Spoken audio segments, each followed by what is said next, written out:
이 시간 김모 장로님 기도하심으로 주일낮 예배를 드리겠습니다. 천지의 만물을 창조하시고 새롭게 하시는 하나님 아버지, 부족하고 죄만한 저희들 하나님 자녀 삼아주시고 주님의 날 예배드릴 수 있게 하신 주님께 찬양을 드립니다. 지난 한 주간도 세상 속에서 살면서 알고도 모르게 지은 죄가 너무나 많은 줄 압니다. 주님께서 우리들의 모든 죄를 용서하여 주시옵소서. 무덥고 습한 날씨 속에서도 저희들을 보호하여 주셨다가 거룩한 주일날 성전으로 불러 모아 예배드릴 수 있게 하신 주님께 감사를 드립니다. 사랑의 주님, 집중호우로 물폭탄이 곳곳에 떨어져 사망자와 실종자, 수재민이 많은 곳에서 발생하고 수재로 인하여 여러 가지 고통을 많이 일어나고 있습니다. 더 이상 피해가 확산되지 않도록 주님께서 지켜 보호하여 주시옵소서. 코로나19도 하루속히 사라지게 하옵소서. 사랑의 주님, 지치고 힘든 심령을 가지고 나왔습니다. 예배드리는 가운데 상하고 지친 심령과 육체를 어루만져 주시고 치유의 은혜를 내려 주시옵소서.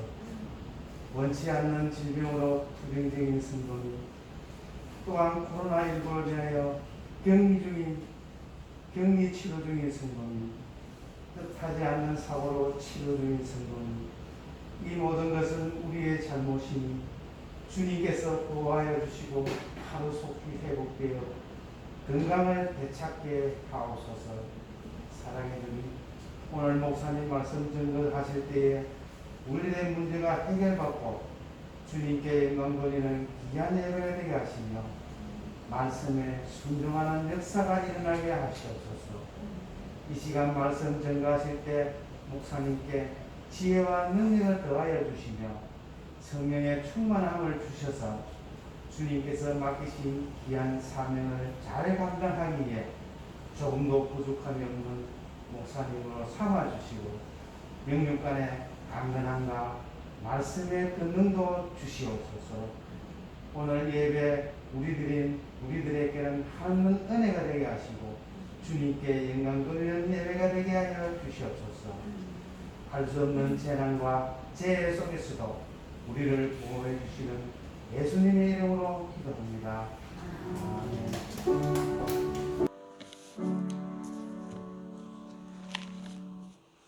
찬송가 304장 다 같이 드리겠습니다. 304장 찬송가입니다.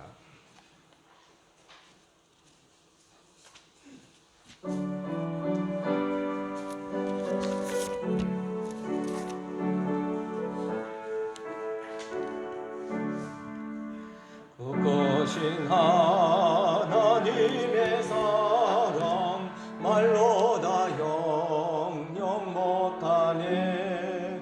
저 높고 높은 별을 넘어 이 낮고 낮은 땅 위에 죄범한 영혼 구하려 그 아들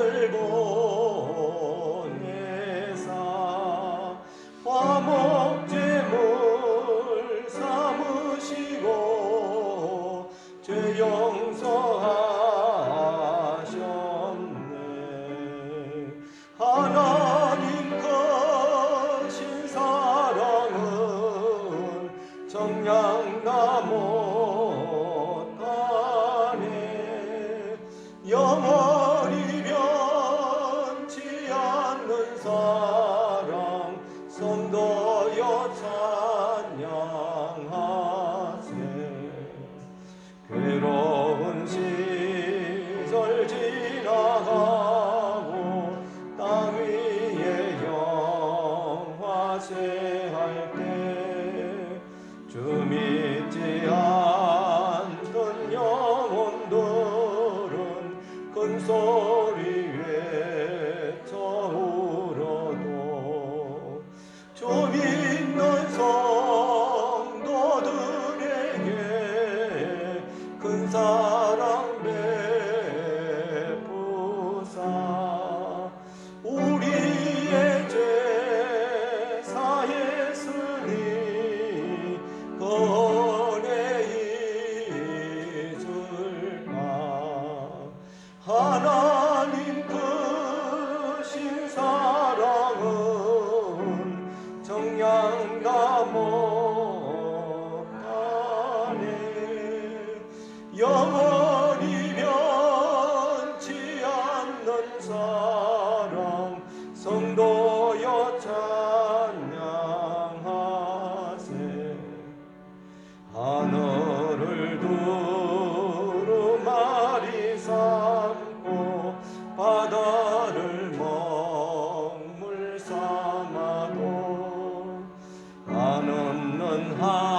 감당 못하네.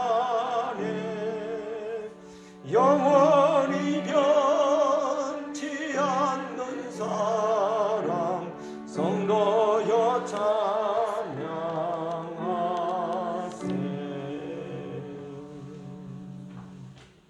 아멘. 우리 다 같이 오늘 예배를 위해서 기도드리겠습니다. 또 한 주간 주님 앞에 또 지연제 회개하며 신령과 진정으로 주님 앞에 또 예배 드리기 원합니다. 이 자리에 주께서 임재하여 주시고 오늘도 주시는 하나님의 말씀을 통해서 주님의 음성을 듣게 하옵시고 또 순종함으로 복을 받게 하여 주시옵소서. 같이 함께 기도드리겠습니다. 하나님 아버지 감사합니다. 오늘도 주님 앞에 저희들 불러주시고 또 주님 앞에 예배케 해주시니 감사드립니다. 이 시간 또 많은 사람들이 이 원리 형편으로 주님 앞에 오지 못한 성도도 있습니다. 저들을 위로하여 주시고 치유하여 주시고 회복시켜 주시옵기를 간절히 바라봅니다. 오늘도 주님 주시는 말씀을 통해서 하나님의 음성을 듣게 하여 주시옵소서. 무엇보다 주님 앞에 나와서 예배하기 부끄러운 죄인입니다. 우리 속에 있는 모든 더러운 죄를 주님 앞에 내놓고 회개하오니 용서하여 주옵시고 우리의 조급함과 혈류와 또 무지함을 주께서 용서하여 주시고 무지개 마음을 또한 용서하여 주시옵소서. 주님 은혜 베풀어 주시고 함께하여 주시기를 원합니다. 하나님 아버지 감사합니다. 부족한 죄인입니다. 주님 앞에 무책임하고 무능하며 또 주님 앞에 온전한 또 헌신을 하지 못한 불의한 종입니다. 주님 용서하여 주시고 이 시간도 하나님의 자비로우신 은혜와 손길로서 저희들 어루만져 주시고 우리의 마음을 주님께로 향할 수 있도록 회복시켜 주시옵기를 원합니다. 이 시간도 주시는 하나님의 음성을 듣게 하옵시고 주님의 말씀이 주님께서 우리 주시는 계시의 말씀으로 들려지게 하옵시고 그 말씀에 응답하게 하옵시며 순종함을 통해서 복을 받는 우리 성도들 되어지게 하여 주시옵소서. 이 시간도 주님 앞에 귀한 감사의 예물들 올려드립니다. 먼저 12의 1조 드린 손길들이 있습니다. 이 손길을 주께서 기억하여 주시고 첫 것을 주님 앞에 드렸음에 모든 물질들이 더 거룩하며 온전케 하옵시고 주님께서 또 물질로도 더 복을 가하여 주시옵기를 간절히 바라고 원하옵나이다. 또 주님 앞에 감사하며 귀한 예물들 드립니다. 하나님의 은혜 감사하며 은혜 감사하며 주님의 크신 은혜 깊이 또 감사하며 주님의 크신 은혜를 또 깊이 감사드립니다. 주님의 크신 사랑을 깊이 감사하며 주님의 크신 사랑을 또 깊이 감사드립니다. 또 하나님의 은혜 감사하며 복용 가운데서 건강 지켜주심을 또 감사드립니다. 범사에 감사드리며 영육간에 강건하게 하여 주시옵소서. 또 범사에 감사드리며 주의를 잘 지키게 하여 주시고 건강 주시옵소서. 하나님의 은혜로 회복케 하심을 또 감사드리며 함께 하시는 주님 은혜 감사하며 지켜주신 은혜에 감사하며 귀한 또 감사의 예물들 올려드렸습니다. 이 손길들 주께서 기억하여 주시옵기를 원합니다. 없는 가운데서도 감사하고 되어지지 않는 데 감사하며 고난 가운데서도 감사하는 귀한 이 손길들을 주께서 축복하옵시고 믿음대로 소원대로 그리스도 안에서 더 넘치는 하나님의 은혜와 사랑을 부어주시옵시고 육신의 약한 자 병든 자는 치유하여 주시옵기를 간절히 바라고 합니다. 또 주님 앞에 주일에 헌금을 드리며 또 주님 앞에 감사의 예물 드리는 모든 향기로운 손길들 주께서 흔들어 눌러서 축복하여 주시옵기를 원합니다. 이 시간도 하나님 앞에 나와서 예배하는 귀한 저들의 발걸음을 주께서 축복하여 주시옵시고 이 공간에 주의 성령의 숨결이 함께하오시사 저들의 마음을 주께서 위로하여 주시고 감동하여 주시고 또 깨닫게 하여 주시옵소서. 또 이 시간 여러 가지 형편상 또 코로나 확진을 말미암아 또 몸이 연약함을 통해서 가정에서 또 예배에 참여하는 우리 성도들도 있습니다. 동일한 하나님의 은혜와 사랑과 성령의 감동하심과 치유하심으로 주께서 축복하여 주시옵소서. 예수님 이름으로 기도드리옵나이다. 아멘. 이 시간 우리 최주영 지사님 찬양 드리겠습니다.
감사합니다. 이 시간 주신 하나님의 말씀 공부해드리겠습니다. 말씀은 요한계시록 3장 20절 말씀 드리겠습니다.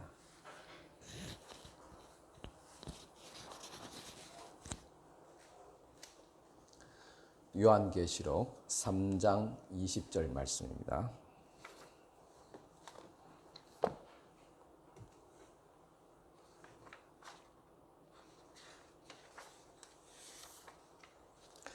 볼지어다 내가 문 밖에 서서 두드리노니 누구든지 내 음성을 듣고 문을 열면 내가 그에게로 들어가 그와 더불어 먹고 그는 나와 더불어 먹으리라. 아멘. 여러분 안녕하셨습니까? 한 주간 또 잘 지내셨습니까? 연일 참 안팎으로 우리 주변에 다시 확진자들이 나오고 있습니다. 우리 교회도 여러분 또 몇 분 또 확진을 받아서 지금 집에서 또 쉬고 계십니다. 이제 코로나도 뭐 특별한 전염병이라보다는 그냥 감기를 앓고 지내간다 그렇게 생각해야지 편할 것이고 또 일상생활들을 놓치지 않을 것 같습니다. 그래도 7일간 격리해야 될 불편함과 그리고 노약자나 위중 환자들의 건강을 위협하기 때문에 또 서로 또 조심해야 될 것 같습니다. 참 지난주에 제가 오후에 잠깐 말씀드렸듯이 저희들이 그동안 오랫동안 또 같이 함께 또 참 가까이 있었던 반려견 지난 주간에 죽었습니다.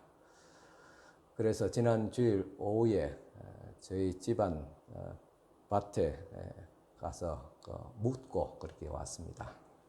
또 와서 보니까 다음 날 또 저희 또 안 사람이 또 코로나 또 확진이 되어서 지금까지 격리하고 있습니다. 저는 그동안 또 괜찮았습니다. 또 오늘 아침에도 지난 주간 병원에서 2번 또 항원 검사 받고 또 아침에 또 예배당 놓을 때 또 자가 키트로 또 제가 또 검사를 받고 그래도 하나님의 은혜로 또 계속 확진되지 않고 그렇게 지내고 있습니다. 참 이런 일들이 또 가정적으로 그렇고 또 집안도 그렇고 좀 어려운 일들이 또 한목에 이렇게 겹치고 그 외에도 다소 또 무거운 또 짐들이 있습니다. 참 이런 어려움들이 닥치게 되면 뭐 순서대로 오면 좀 괜찮을 건데 닥치면 한목에 그렇게 동시에 터지는 것 같습니다. 그래도 하나님께서 또 견딜만 하니까 또 이길 수 있으니까 그렇게 또 그런 시련을 주시지 않나 생각합니다. 또 제가 감당하지 못하면 또 하나님께서 감당할 수 있는 또 능력과 은혜를 더하여 주실 줄 믿습니다. 우리는 아직도 종식되지 않는 이 코로나 팬데믹 가운데서 왜 우리가 이런 어려움을 겪어야 하는가 하는 의문을 가지게 됩니다. 사실 우리의 삶 자체가 의문입니다. 첫째는 건강의 문제와 그리고 가족의 문제 그리고 교회와 이 사회의 문제들이 의문투성입니다. 그렇게 살다 보면 참 지금까지 모호하게 또 감추어졌던 것이 온전하게 드러날 때가 있습니다. 이전에 감추어졌던 무언가가 미처 생각하지 못한 방법으로 갑자기 밝혀지는 순간들이 있습니다. 이런 것을 가리켜서 성경은 계시라고 말합니다. 이 순간을 우리는 그랬었구나 그렇게 우리가 맞장구 치게 됩니다. 이런 계시들이 우리의 삶의 모든 영역에도 나타납니다. 야구장에서 타자가 공을 딱 때리는 순간 어느 한 청년에게 그 상쾌한 소리와 함께 예기치 않는 문장 하나가 떠오르게 됩니다. 그래, 나도 소설을 쓸 수 있을지 몰라. 그렇게 해서 소설을 쓰기 시작한 사람이 상실의 시대, 노르웨이의 숲을 쓴 일본이 낳은 세계적인 작가 무라카미 하루키라는 사람입니다. 이 무라카미 하루키에게는 방망이가 야구공을 때리는 순간 들려오는 딱 하는 그 소리가 그의 속에 잠자고 있었던 그를 깨우게 되는 계시가 되었던 것입니다. 20세기 교회를 움직인 책으로 평가받는 그리스도와 문화라는 책을 지은 리처드 리브라는 사람이 계시를 마치 번쩍이는 문장과 같다고 절묘하게 정의를 내렸습니다. 도저히 이해할 수 없는 난해한 책을 읽다가 마침내 눈에 번쩍이는 하나의 문장이 들어오게 됩니다. 그 문장으로 통찰을 얻은 독자는 책을 다시 앞뒤로 넘깁니다. 그때부터 이해되지 않았던 수많은 문장들이 거짓말처럼 이해되기 시작합니다. 그 하나의 문장이 그 책을 이해할 수 있는 열쇠였던 것입니다. 우리 인생은 마치 한 권의 난해한 책보다도 더 복잡하고 감추어져 있는 것이 있어서 실험할진데 그런 순간에 모든 의문이 풀리고 이해할 수 있게 되는 것을 우리는 계시라고 합니다. 우리에게 그 계시가 있습니다. 그렇다면 그 계시가 우리에게 어떻게 전달되겠습니까? 저는 울림과 떨림으로 전달된다고 봅니다. 제가 손뼉을 쳤습니다. 이 손뼉을 칠 때 울림의 파장이 여러분들의 고막을 떨리게 했습니다. 그럴 때 박수 소리로 인식이 됩니다. 마찬가지로 하나님의 말씀이 울림으로 들려오게 됩니다. 그 울림에 우리가 떨림으로 반응을 하게 될 때 이것을 계시라 그렇게 말합니다. 계시란 말은 감추은 것이 드러난다는 뜻입니다. 결론적으로 말씀드리자면 우리가 읽고 있는 듣고 있는 하나님의 모든 말씀이 계시의 말씀입니다. 이 계시의 말씀을 통해서 하나님을 우리에게 보여주었습니다. 그런데 이 계시의 말씀, 손뼉의 소리에 우리의 귀가 떨림으로 반응할 때 소리를 인식하듯이 하나님의 계시의 말씀이 있지만 이것을 우리가 떨림으로 마음으로 열고 받아들이지 않는다면 계시가 되지 않습니다. 하나님의 울림의 말씀에 떨림으로 반응할 때 그것은 하나님의 뜻을 우리가 보기 때문에 그래서 계시의 말씀으로 완성되게 되는 것입니다. 저는 오늘 아침에 역대상 1장에서 5장까지의 말씀을 읽으면서 입으로 읽으면서 또 묵상했습니다. 내용은 솔로몬이 하나님께 일천 번제를 드린 것과 그리고 이어서 성전을 건축하는 말씀입니다. 여기서 솔로몬이 일천 번제를 드리면서 하나님께 응답을 받았습니다. 내가 너에게 무엇을 들어줄까 할 때 솔로몬은 백성을 잘 분별할 수 있는 다스릴 수 있는 지혜를 달라고 했습니다. 여기서 지혜란 말은 원어로 듣는 마음이란 뜻입니다. 그렇습니다. 저는 이 말씀을 읽을 때 저도 마치 성전을 건축하듯 또 목회를 할 때 내 생각을 말하는 것보다는 성도들의 이야기를 많이 들어야 되겠다는 떨림이 있었습니다. 이것이 오늘 아침 제가 받은 계시입니다. 울림과 떨림을 잘 설명하는 한 편의 영화가 있습니다. 크리스토퍼 놀란이라는 감독의 작품인 인터스텔라라는 그런 영화입니다. 보신 분도 계시고 또 아마 보지 못한 분들이 더 많을 것입니다. 그래도 이 영화는 많은 이들에게 사랑을 받는 영화입니다. 그래서 지금도 TV에 종종 방영되곤 합니다.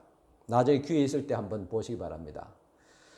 머지않는 미래에 자연은 환경 오염으로 황폐하게 되어지고 대기는 먼지로 가득 차게 되고 더 이상 농사도 지을 수 없고 참 인류의 존폐가 위협을 받게 되는 지구가 등장합니다. 그리고 한 소녀가 그의 방 벽에 책장이 쿵쿵 흔들리면서 책이 한두 권씩 떨어지는 일을 겪게 됩니다. 책장에 올려놓은 물건도 떨어집니다. 영화 초반에는 이것이 무엇을 뜻하는지 도무지 알 수 없습니다. 하지만 후반에 이르러서 정황이 다 밝혀 드러나게 됩니다.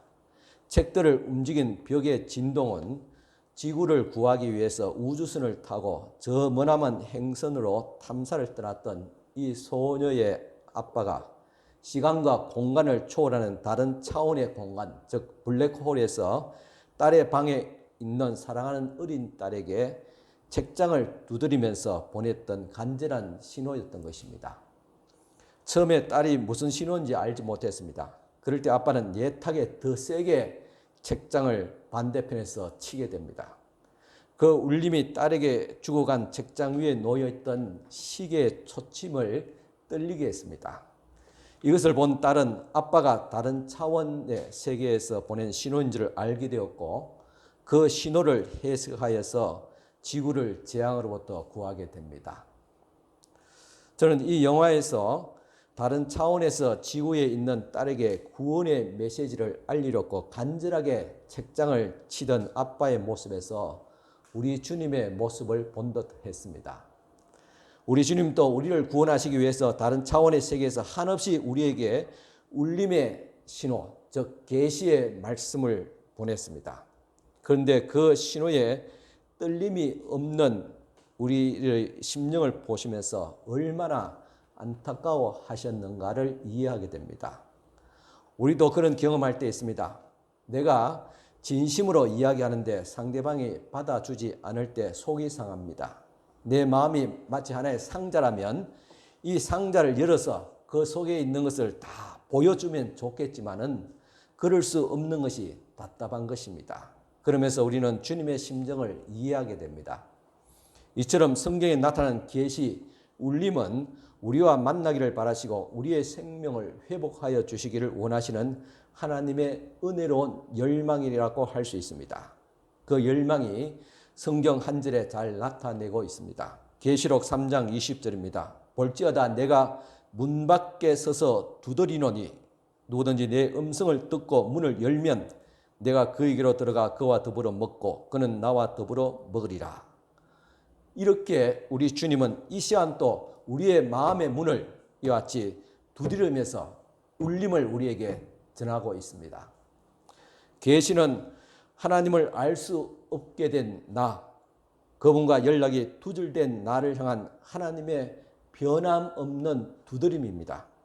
계시는 자식을 향한 아버지의 두드림입니다. 그래서 계시의 근본은 사랑입니다. 그러기에 계시에서 우리는 하나님의 열정을 느낄 수 있습니다. 계시의 말씀, 울림은 나와 교제하고 싶어 하시는 삼위일체 하나님의 초대장이라고 할 수 있습니다. 목사의 심정도 같습니다. 하나님 아버지의 심정으로 우리 성도들에게 다가갑니다. 전화도 하고 문자도 드립니다. 이번 주간에도 확진된 성도들에게 전화를 드리기도 하고 또 전화로 기도하기도 했습니다. 여러분, 목사는 하나님의 종입니다. 옛날 구약시대 가면 선지자입니다. 또 하나님의 사자입니다. 하나님의 대사입니다. 그렇기 때문에 이는 목사를 만나고 이야기하고 하는 것은 하나님과 함께 이야기하고 만난다. 그렇게 생각해도 괜찮습니다. 은혜로운 생각들입니다. 그런데도 우리는 하나님이 나를 만나기 위해서 찾아오시는 것이 과연 가능한 것인가? 그렇게 의심이 들기도 합니다.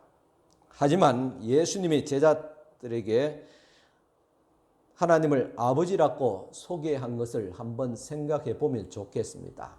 하나님은 위대한 신, 영광의 하나님, 전능하신 하나님, 이렇게 하나님을 소개할 수 있는 많은 형용사들이 있음에도 불구하고 왜 아버지 하나님으로 그렇게 소개했을까? 그것은 분명한 어떤 중요한 의미가 있습니다. 만약에 어떤 자녀에게 단 한 번도 말을 걸은 적이 없고 단 한 번의 메시지도 보낸 적도 없고 단 한 번의 편지도 보낸 적이 없으며 그런 아버지라면 과연 그런 존재를 아버지라고 부를 수 있을까? 물론 생물학적인 그런 아버지일지는 몰라도 결코 부모가 될 수가 없습니다. 이처럼 하나님이 우리의 아버지라고 예수께서 가르쳐 주셨다면 또 하늘 아버지가 되어 주셨다는 이 믿음이 기독교 신앙의 핵심입니다. 그렇다면 오늘 우리들도 아버지 하나님의 사랑과 그분의 음성을 듣고 그분의 인도하심을 받을 수 있지 않겠습니까? 요한복음 1장 12절에 보면 영접하는 자 곧 그 이름을 믿는 자들에게는 하나님의 자녀가 되는 권세를 주셨다 하겠습니다. 예수를 믿는 자는 하나님의 자녀다. 자녀라면 권세를 주다. 이 권세는 또한 특권입니다. 즉 하나님의 음성을 들을 특권, 하나님의 보호하심을 받을 특권입니다. 만약 하늘에 계신 그분이 말씀을 통해 어떤 것도 드러내지 않으신다면 우리는 그분을 이해할 수도 없고 생각할 수도 없고 따라서 계시의 말씀이 없다면 그분은 우리의 하늘 아버지가 될 수가 없습니다. 우리를 그분의 자녀로 삼으셨기에 그때로부터 하나님은 계속 우리에게 말씀을 통해서 자신을 또한 나타내 보여주셨습니다. 한마디로 하나님은 자신을 보여주시는 하나님이셔야 합니다. 그렇다면 하나님께서 당신을 우리에게 어떻게 보여주십니까? 예전에는 하나님께서 직접 선지자를 통해서 말씀하셨습니다. 창세기 12장 1절 보면 아브라함에게 말씀하시기를 너는 너의 고향 친척과 아버지 집을 떠나 내가 너에게 보여줄 땅으로 가라고 하셨습니다. 오늘 우리들에게도 이렇게 하나님께서 나타나셔서 말씀하시면 얼마나 좋겠습니까? 권사님 이렇게 하세요. 하나님께서 말씀할 때 그냥 존댓말 쓰지 않겠지요. 결혼 이렇게 하고 일은 이렇게 하고 청년은 또 이렇게 살아야 된다. 그렇게 하나님께서 직접 말씀하신다면 얼마나 좋겠습니까? 그러면 하나님의 존재에 대해서 의심할 것도 없고 또 그 말씀을 들을 때 이제는 더 이상 방황할 것도 없으니까요. 그런데 하나님은 그렇게 쪽집게 도사같이 우리에게 입에 딱 맞게 물어주지 않는다는 사실입니다. 아미떼의 아들 요나에게 말씀하셨습니다. 요나서 1장 1절 여호와의 말씀이 아미떼의 아들 요나에게 임하니라 이르시되 겠습니다. 하나님의 말씀이 요나에게 임했다. 그럴 때 요나는 처음에는 떨림으로 순종하지 않았지만 결국은 하나님의 울림에 떨림으로 억지 순종하게 됩니다. 여기서 우리는 하나님의 음성을 직접 듣느냐 듣지 않느냐가 중요하지 않습니다. 누구를 통해서 듣든지 순종하느냐 순종하지 않느냐가 더 중요합니다. 요나는 하나님의 음성을 직접 들었지만 그 앞에서 거절했습니다. 오늘 우리라면 어떻게 할까요? 여러분들에게 하나님께서 직접 말씀하신다면 100% 순종할까요? 그렇지 않습니다. 요나나 우리나 똑같은 성격을 가진 사람입니다. 선지자 이사야에게도 말씀하셨습니다. 이사야서 6장 8절 내가 또 주의 목소리를 들으니 주께서 이르시되 내가 누구를 보내면 누가 우리를 위하여 갈고 하시니 그때 내가 이르되 내가 여기 있나이다 나를 보내소서 하였더니 했습니다. 이렇게 이사야는 하나님의 울림에 떨림으로 기꺼이 응답했습니다. 그런데 당시 사람들의 반응 보십시오. 너가 내게 들은 말씀을 들을 사람들의 모습이다 하면서 이렇게 이어서 이사야서 6장 9절 10절에 말씀하셨습니다. 여호와께서 이르시되 가서 이 백성에 이르기를 너희가 듣기는 들어도 깨닫지 못할 것이요 보기는 보아도 알지 못하리라 하여 이 백성의 마음을 둔하게 하며 그들의 귀가 막히고 그들의 눈이 감기게 하라 염려하건대 그들이 눈으로 보고 귀로 듣고 마음으로 깨닫고 다시 돌아와 고침을 받을까 하노라 하시기로 했습니다. 저들은 하나님의 말씀을 들을 때 그 말씀이 부담스러웠습니다. 왜냐? 그 말씀을 들으면 그 말씀대로 순종하며 살아야 되니까. 그들의 죄악된 문화를 버리고 주님 말씀대로 살기를 결단하고 어떤 데 많은 것을 희생해야 되기 때문에 그래서 아예 그 말씀을 듣고 싶지 않았다. 귀 막고 마음 문을 꼭꼭 걸어 잠그고 듣지 않았다고 말하고 있습니다. 백성들은 이사야를 통하여서 주신 하나님의 계시의 말씀에 반응하지 않았습니다. 오히려 들으려고도 하지 않았습니다. 오늘날은 목사를 통해서 하나님 말씀이 전해집니다. 여러분들은 이 말씀에 떨림으로 반응하고 계십니까? 그러기를 바랍니다. 그런데 여러분, 사람의 관계에도 문제가 있고 연락되지 않을 때 어떻게 합니까? 만일 서울에 있는 자식이 부도가 나서 큰 빚을 졌는데 전화도 받지 않고 문자도 받지 않는다면 부모는 어떻게 할까요? 서울로 당장 올라가서 그 자식을 찾아내지 않겠습니까? 하나님 아버지의 심정도 그러합니다. 선지자를 통해서 아무리 외치고 전해도 백성의 마음이 도무지 열리지 않으니까 응답이 없고 떨림이 없으니까 하나님께서 이제 직접 이 땅에 내려오신 겁니다. 사람이 되어서 이 땅에 오셨습니다. 그분이 바로 예수 그리스도이십니다. 요한복음 1장 14절 말씀이 육신이 되어 우리 가운데 거하심에 우리가 그의 영광을 보니 아버지의 독생자의 영광이요 은혜와 진리가 충만하더라고 했습니다. 이렇게 땅에 오신 하나님의 아들 예수께서 우리들이 이 세상에서 바르게 살아갈 방법과 진리를 가르쳐 주셨습니다. 그런데 그 가르침만으로는 부족했습니다. 만일 자식이 큰 빚을 졌는데 왜 인생을 그 모양 그 따위로 살았냐고 반성하고 똑바로 살아라고 가르친다면 그 문제가 해결될까요? 저도 우리 성도들이 어떤 문제가 있을 때 하나님 말씀에 이렇게 기록되었으니 내가 보고 듣고 경험한 바로는 이렇게 살아야 됩니다. 권사님, 지사님 이렇게 사세요. 청년들이여 이렇게 행동하라. 그렇게 쉽게 말을 던질 수도 있습니다. 하지만 저는 그렇게 하지 않습니다. 그들의 이야기를 듣고 같이 함께 아파하고 싶고 어떻게 함께 짐을 지고 가야 할지를 먼저 고민하게 됩니다. 마찬가지로 우리 속에 죄의 빚이 무겁게 짓누르고 있는데 예수님이라도 내가 너를 사랑한다. 이렇게 살아야 한다고 한들 근본적인 문제가 해결될까요?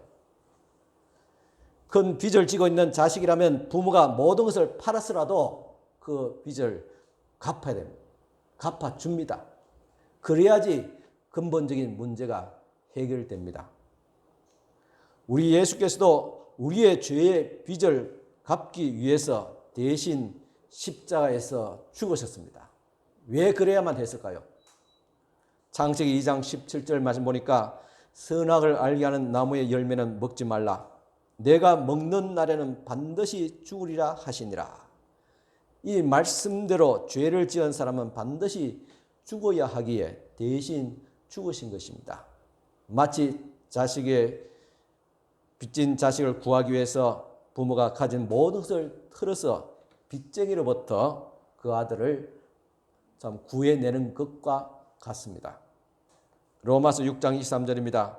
죄의 사선 사망이요 하나님의 은사는 그리스도 예수 우리 주 안에 있는 영생이니라. 이 말씀대로 죄의 결과는 사망이지만 그리스도께서 나를 대신해서 죄의 값을 받았고 죽음으로 갚으심을 통해서 우리에게 영생을 주신 것입니다. 그리고 마지막으로 성령께서 오셨습니다.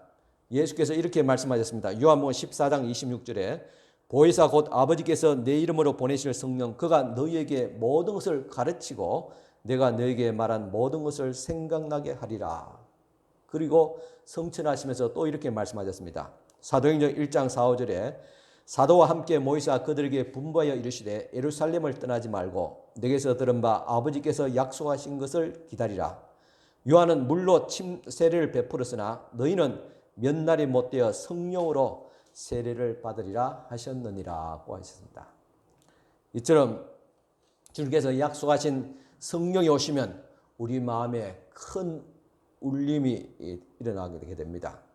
그것을 성령의 감동이라고 말합니다. 성령께서 우리 마음을 감동하실 때 우리의 심령은 떨림으로 반응하게 됩니다. 그래서 흔히 성령 받을 때 진동이 왔다 그런 말을 하지요. 단순히 몸만 떨리는 것을 말할까요? 아닙니다. 우리의 마음이 떨리고 우리의 인생이 떨리게 됩니다. 마가의 다락방에 성령이 오시자 많은 사람이 떨림으로 반응했습니다. 가슴이 떨리고 입술이 떨렸습니다. 주님의 말씀대로 저들은 권능을 받아서 예루살렘으로부터 시작해서 사마리아와 땅까지 나가 주님의 증인이 되었습니다. 그 떨림의 파장은 굉장했습니다. 그 떨림의 파장이 오늘까지 진동하여서 오늘날 세계 곳곳에 하나님의 교회들이 세워졌던 것입니다. 성경에는 우리 주님의 울림, 즉 계시 떨림으로 살아간 사람들이 있습니다. 지금부터 약 4,000년 전 갈대아 우르는 굉장한 문화의 발상지였습니다. 아브라함의 아버지 데라가 식구들을 데리고 갈대아 우르를 떠나서 가나안으로 가고자 할 때 하란에 머물게 됩니다. 거기서 아버지 데라가 세상을 떠나게 됩니다. 데라가 가족을 거느리고 갈대아 우르를 떠났다는 것은 분명히 그 마음에 울림에 대한 어떤 떨림이 있었기 때문일 것입니다. 그 울림이 무엇인가 성경은 설명해 주지 않았지만 하란에 머무르는 아브라함에게 더 선명하게 보여주었습니다. 그때 하나님이 아브라함에게 찾아와서 말씀하셨습니다. 창세기 12장 1, 2절 너는 너의 고향 친척과 아버지 집을 떠나 내가 네게 보여줄 땅으로 가라. 내가 너로 큰 민족을 이루고 네게 복을 주어 네 이름을 창대하게 하리니 너는 복이 될지라. 가라. 이 하나의 말씀이 아브라함의 인생의 처음과 나중을 이어주는 문장이 됩니다. 그것은 아브라함의 일생에서 번쩍이는 울림이었습니다. 이 울림이 아브라함의 인생을 해석할 수 있는 열쇠가 되었습니다. 이 울림이 있었기에 아브라함은 그 험악한 세월을 견디어내면서 약속의 땅으로 갈 수 있었던 것입니다. 아마 성경에서 가장 많은 울림과 떨림을 체험한 사람이라면 다윗을 들 수 있습니다. 다윗의 삶처럼 파란만장한 삶을 살았던 사람도 그렇게 많지 않을 것입니다. 일개 목동에서 이스라엘의 최고의 장수가 되는 명예를 얻게 됩니다. 하지만 장인 사울의 시기로 성에서 쫓겨나 그리고 죽음의 위협을 받는 그런 신세가 됩니다. 그러다가 결국 사울을 이어서 왕이 되기도 했습니다. 하나님과 함께 호흡을 하면서 수많은 주옥 같은 시편을 썼습니다. 그런 다윗이 부하의 아내를 간통하고 그 흔적을 지우기 위해서 남편까지 죽이는 엄청난 죄를 짓게 됩니다. 그리고 그 아들 압살롬의 반란으로 이 성에서 쫓겨나게 됩니다. 이런 수많은 역경을 겪으면서 또 하나님과 동행할 수 있었던 것은 그는 하나님의 울림에 즉 계시의 말씀에 떨림으로 반응했기 때문입니다. 그 떨림의 소리들이 시편에 기록되어져 있습니다. 그래서 시편은 한 권의 계시의 책입니다. 우리에도 그런 울림과 떨림이 있어야 맞지 않겠습니까? 여러분들의 인생도 험하지 않나요?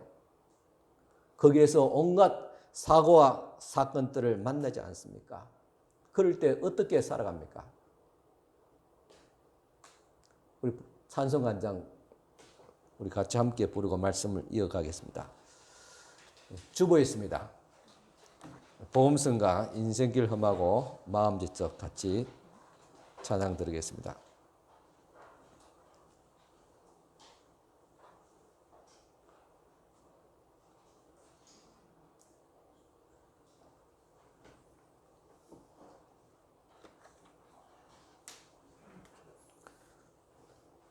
네, 주보에 있습니다.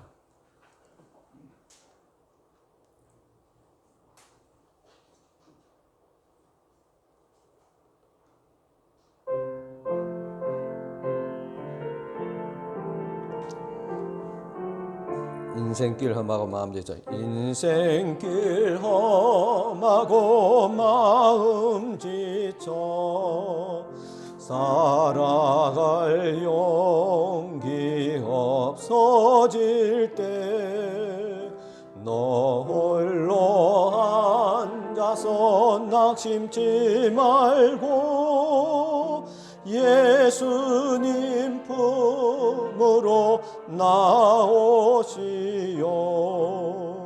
예수님은 나의 생명, 믿음, 소망, 사랑 되시니 십자가 보혈 자비의 손길로 상처 입은 너를 고치시리. 평생의 모든 꿈 무너져도 세상의 친구 다 떠날 때 어둠에 앉아서 울지만 말고 예수님 품으로 나오시오.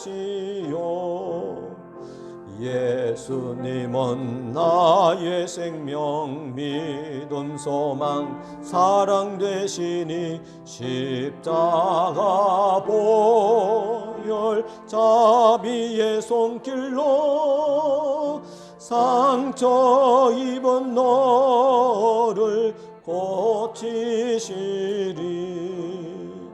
어두운 밤 지나면 새날 오고 겨울이 가면 봄이 오듯 이 세상 슬픔이 지나고 나면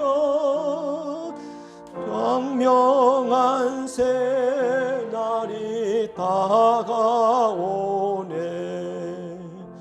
예수님은 나의 생명, 믿음, 소망, 사랑 되시니 십자가 보혈 자비의 손길로 상처 입은 너를 고치시리. 아멘. 우리가 고난의 길을 갈 때 아브라함처럼 다윗처럼 일생을 이끌어갈 말씀이 있지 않다면 우리가 아마 견디기가 어렵고 살아가기가 무척 힘들 것입니다. 하지만은 우리들에게도 아브라함처럼 다윗처럼 이사야처럼 요나처럼 우리의 삶을 이끌어갈 수 있는 하나님의 계시, 말씀, 울림이 있습니다. 우리 모두가 아브라함과 다윗의 자손 예수 그리스도의 세계에 속한 믿음의 후손들이기 때문입니다. 그래서 저는 우리 각자에도 그런 울림과 떨림이 있다고 믿습니다. 그것을 계시라고 하는 것입니다. 물론 번쩍이는 계시가 모든 것을 다 한꺼번에 드러내는 마술과 같은 것은 아닙니다. 오히려 계시는 농사일과 같습니다. 처음에는 조그만한 씨앗을 주지만은 나중에는 큰 나무로 자라서 수많은 열매가 열리게 되고 새들이 와서 깃들이고 안식과 생명을 누리게 되는 것입니다. 이처럼 하나님의 계시는 이전 영광보다는 나중 영광이 더 큽니다. 처음에는 은혜로 시작하고 나중에는 은혜 위에 은혜로 충만하게 됩니다. 많은 경우에는 또한 고난으로부터 시작해서 은혜로 마치기도 합니다. 그래서 하나님의 계시는 마치 가나의 혼인잔치에 나온 포도주와 같다고들 합니다. 하나님은 시간이 가면 갈수록 더 좋은 것을 주시는 분과 같습니다.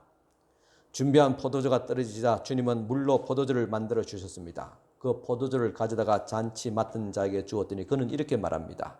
요한복음 2장 10절 사람마다 먼저 좋은 포도주를 내고 취한 후에 낮은 것을 내거늘 그들은 지금까지 좋은 포도주를 두었도다. 그런데 세상은 반대로 사람은 처음에는 제일 좋은 것을 꺼냅니다. 처음 만났을 때 제일 좋은 옷을 입고 나가지요. 그러다가 서로 편해지면 나중에는 편한 옷 그렇게 입고 행동도 편하게 하기 마련입니다. 데이트를 할 때도 그렇습니다. 처음에는 잘 참고 자기의 속마음을 이렇게 숨깁니다. 그런데 점점 시간이 가면서 온갖 것 다 드러내다 보면 나쁜 본색까지 나오게 되는 것입니다. 그러나 하나님의 계시는 전혀 다릅니다. 그분의 계시는 이전 것보다 나중 영광이 더 크다고 말씀했습니다.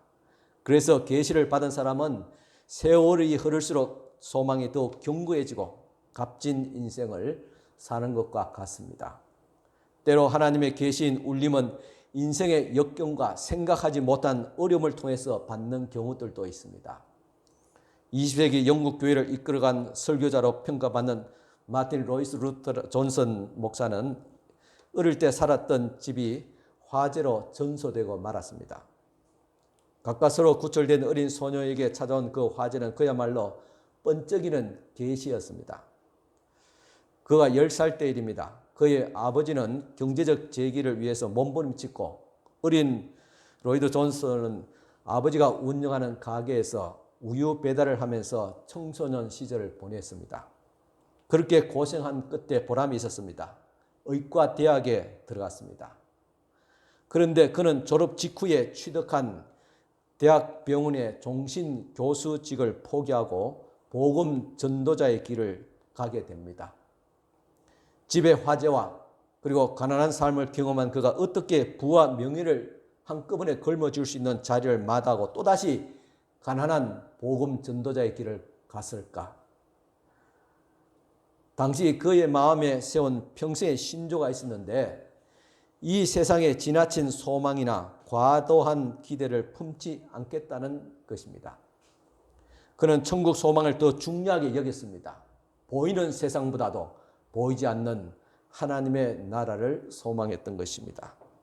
이런 생각은 존슨 목사에게 있어서 어릴 때 화재로 인한 울림에 대한 떨림이었습니다.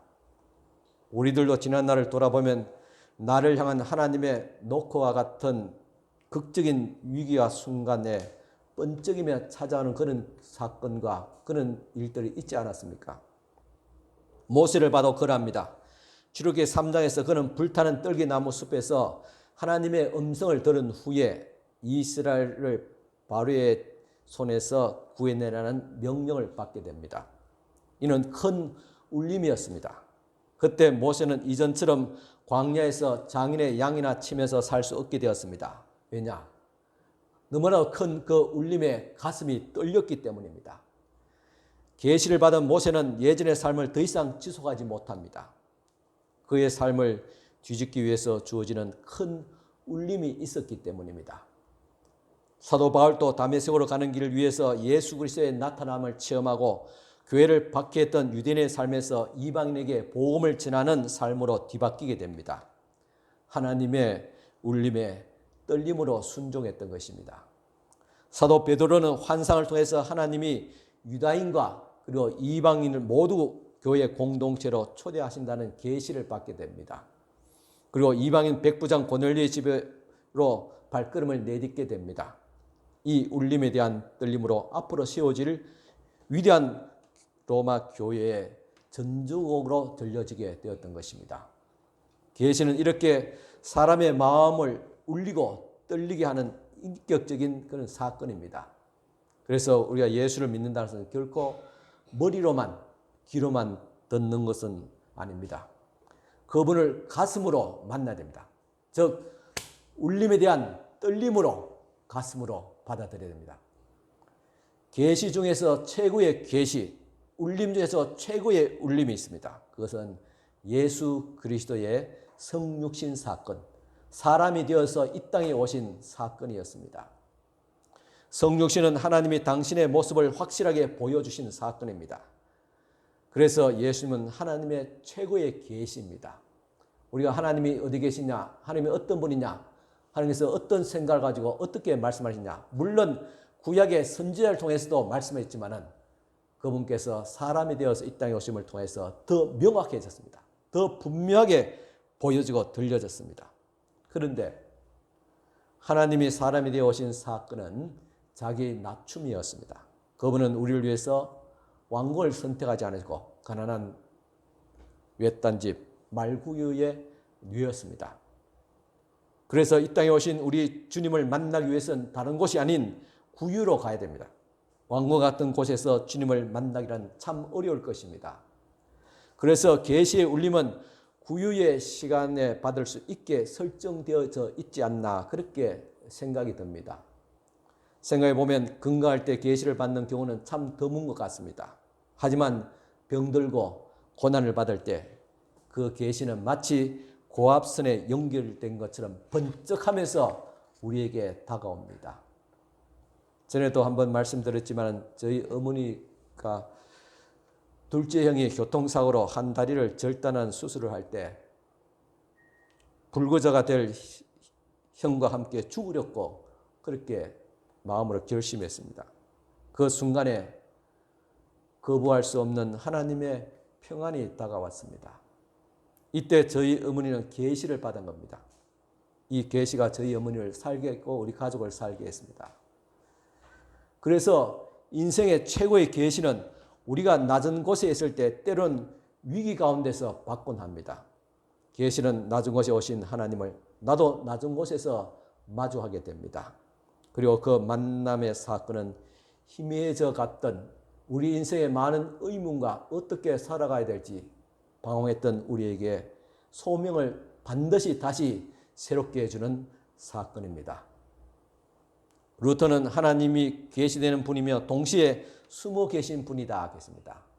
이 말은 하나님께서 당신을 보여주시지만 우리에게 향한 하나님의 뜻을 우리가 행할 것을 보여주시지만은 한 번에 모든 것을 다 보여주시 않는다는 말입니다. 하나님께서 우리와 함께 하시면서 보여주시지만은 때로는 은폐함을 통해서 함께 동행하시는 분이라는 말입니다. 그래서 떨기나무 가운데서 모세가 하나님의 계시를 받게 됩니다. 그렇지만 그 순간 또 하나님은 여전히 숨어 계신 분이었습니다. 하나님은 모세에게 앞으로 일어날 일에 대해서 다 보여주시지 않으시고 최적으로 일을 할 수 있게끔 한 걸음 한 걸음만 알려주었습니다. 결코 모든 그림을 다 모세에게 공개하지는 않았습니다. 왜 그랬을까요? 분명한 이유가 있을 것입니다. 만약 처음부터 모든 것을 다 이야기해 주었다면 모세가 훨씬 더 편하게 하나님의 부르심에 응답했을까요?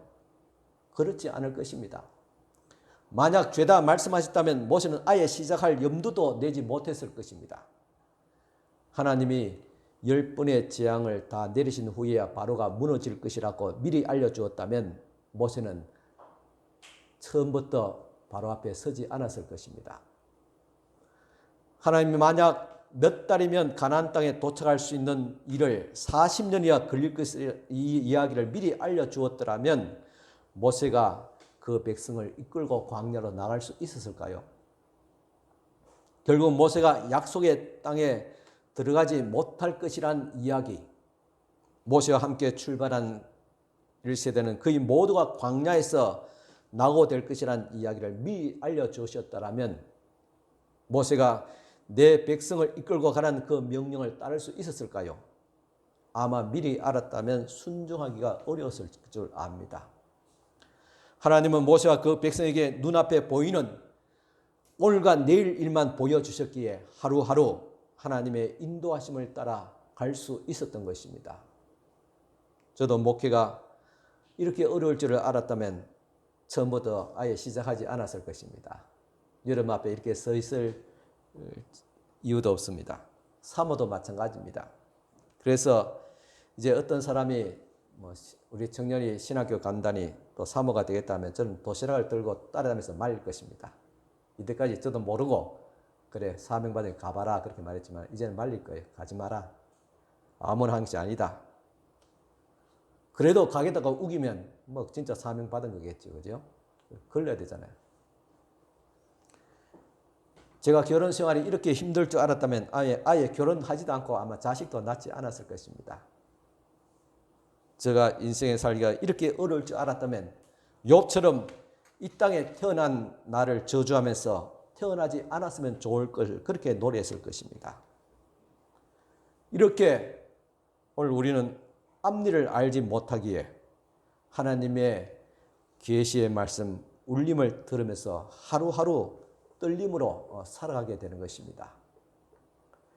하나님은 모든 것을 미리 공개하시는 분이 아닙니다. 그런 것은 계시가 아닙니다. 계시는 어떠한 상황에서도 나는 모세 너를 끝까지 인도할 것이란 이 진심 하나를 이 우리의 심령에 꽂아주는 것만으로 충분합니다. 우리가 부부가 아무리 어려운 강을 건널지라도 당신이 나를 믿고 내가 당신을 믿어 함께 건너가자. 이 한마디가 이 세상에 있는 많은 숱한 풍파를 헤쳐나갈 수 있는 힘이 됩니다. 주님께서 그렇게 우리에게 보여주셨습니다. 진심을 우리에게 보여주었습니다. 그 이상의 미래를 세시 알게 된다면 모세는 하나님의 명령을 따르지도 더 이상 하나님 앞에 엎드리지 않았을 줄 압니다. 모세도 우리와 성정이 다를 바 없습니다. 그래서 하나님은 모세에게 그분의 계획을 다 보여주지 않았던 것입니다. 하루하루 길만 보여주었습니다. 불기둥, 구름기둥으로 하루하루를 인도해 주셨습니다. 어떤 때는 당장 겪어야 하는 고난의 의미도 그 순간에는 설명해 주지 않습니다. 하나님은 악한 것 속에 숨어 있는 선한 것을 미리 말씀하지 않으셨습니다. 또한 좋지 않는 경험을 통해서 얻게 될 감미로운 열매도 미리 보여주시지도 않았습니다. 북아프리카 구레네에 살고 있던 시몬이라는 사람이 그의 꿈은 예루살렘을 순례하는 길이었습니다. 아마 믿음에 좋은 사람이 성지 순례를 가고자 하는 그런 마음과 같습니다. 자기의 꿈이 이루어져서 이제 예루살렘에 당도한 그에게 하나님은 예수님의 십자가를 잠시 그의 등에 맡기는 사명을 주셨습니다.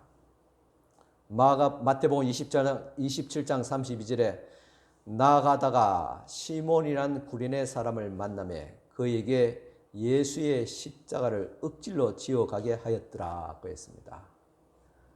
주님이 정말 힘드실 때 그의 짐을 잠시 맡아드리는 것, 그래서 주님이 그 길을 끝까지 가실 수 있도록 협력하는 것, 이것이 시몬이 예루살렘에 오기까지 숨겨져서 전혀 알 수 없었던, 그러나 예루살렘에서 드러나게 된 사명, 즉 계시였습니다.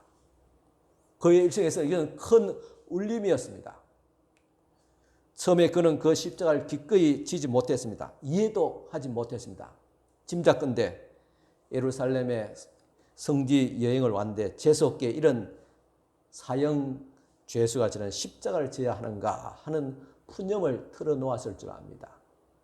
그때는 그 일이 어떤 일인지 몰랐으니까요. 오늘 우리들이 당하는 일도 그런 경우들이 많을 줄 압니다. 왜 내가 이런 고난을 당해야 합니까? 왜 할 필요면 내가 겪어야 합니까? 그런 푸념을 늘어놓게 있습니다. 왜 그렇습니까? 이 고난의 의미를 알지 못하니까요. 하지만 그 사건이 이 시몬에게 큰 울림으로 다가오게 됩니다. 그래서 그날부터 그의 영혼에 일어난 울림은 사라지지 않았습니다. 자녀들과 부인에게까지 울려가게 됩니다. 마가복음 15장 21절 마침 알렉산더와 루포의 아버지인 구레네 사람 시몬이 시골로부터 와서 지나가는데 그들이 그를 억지로 같이 가게 하여 예수의 십자가를 지우고 계십니다. 이 훗날에 마가가 이 구레네 시몬을 소개하기를 알렉산더와 루포의 아버지라고 소개하고 있습니다. 왜 이 시몬의 아들을 소개했을까요? 그것은 당시 사람들 초대교회에서 알만한 사람들은 이 알렉산더와 루포가 어떠한 사람인가를 알았기 때문에 그들이 당시 널리 알려진 영향력이 있는 사람 또한 교회의 지도자였기 때문입니다. 사도 바울도 로마에 있는 그리스도인들에게 시몬의 아들을 이렇게 소개하고 있습니다. 로마서 16장 13절 주 안에서 택하심을 입은 루포와 구레네 시몬의 아들입니다. 그리고 그의 어머니에게 문안하라. 그의 어머니는 곧 내 어머니니라. 바울이 루포와 그 어머니에게 문안하고 특별히 그의 어머니이자 시몬의 아내를 내 어머니라 할 만큼 시몬의 가족들은 바울 선교 사역에 적극 동참했고 그 당시 영향력 있는 사람인 것을 알 수 있습니다. 전해지는 이야기에 의하면 시몬의 가족은 그 가문은 지금까지도 축복을 받고 있다고 합니다. 세월이 흘러 구린의 사람 시몬은 골고다 언덕길에서 예수님의 십자가를 맞이 못해 졌던 그날 두고 추억을 했을 줄 압니다. 가슴에 울림은 계속 남아 있었습니다. 우리도 때로 살아가면서 주님께서 십자가를 맡길 때가 있을 것입니다. 받아들이기나 거절하거나 두 가지일 것입니다. 아니면 받아들인다 하더라도 이 구린의 시몬처럼 억지로 지든지 아니면 기꺼이 지는지 두 가지일 것입니다.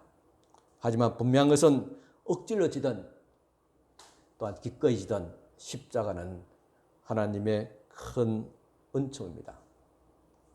순례길을 뒤흔드는 그 십자가가 내게 다가왔을 때 형언할 수 없는 울림은 내 인생을 송두리째 흔들어 놓을 수 있다는 사실입니다.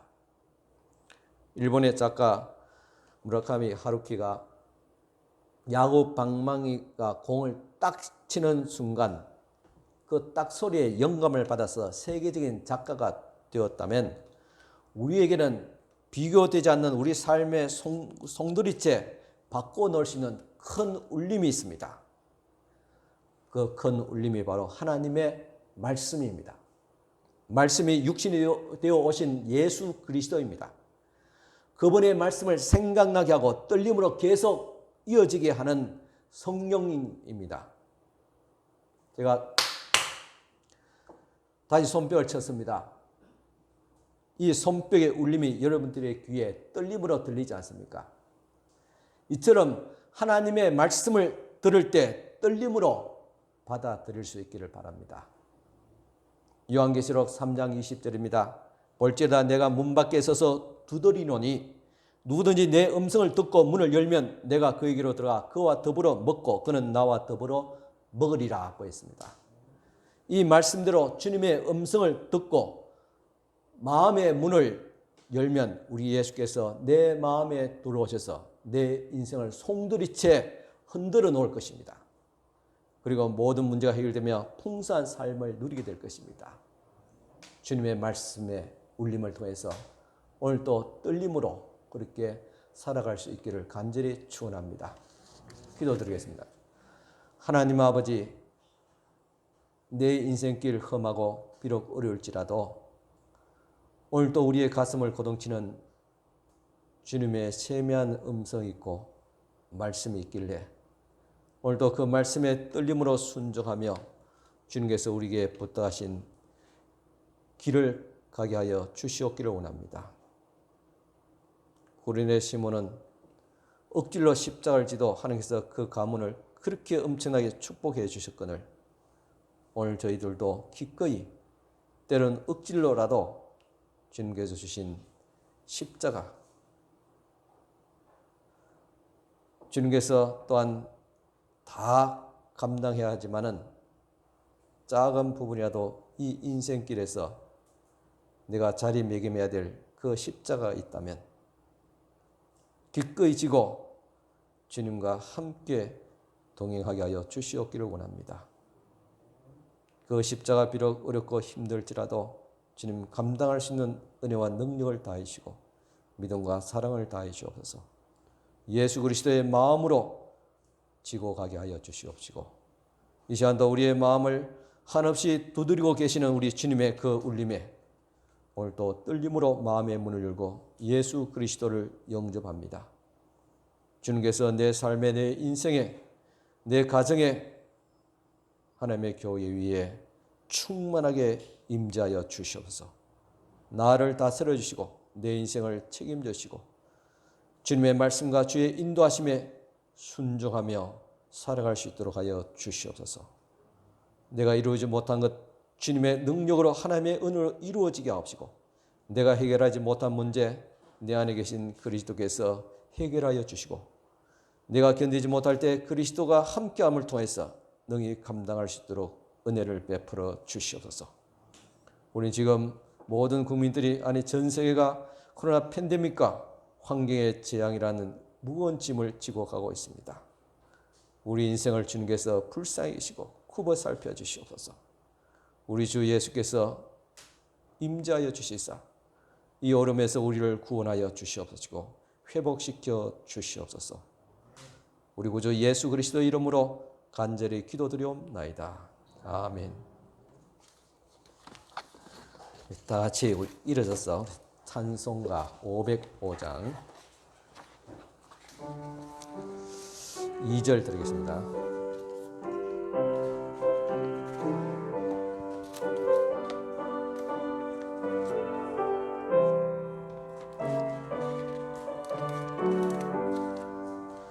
온 세상 위하여 이 복음 전하리.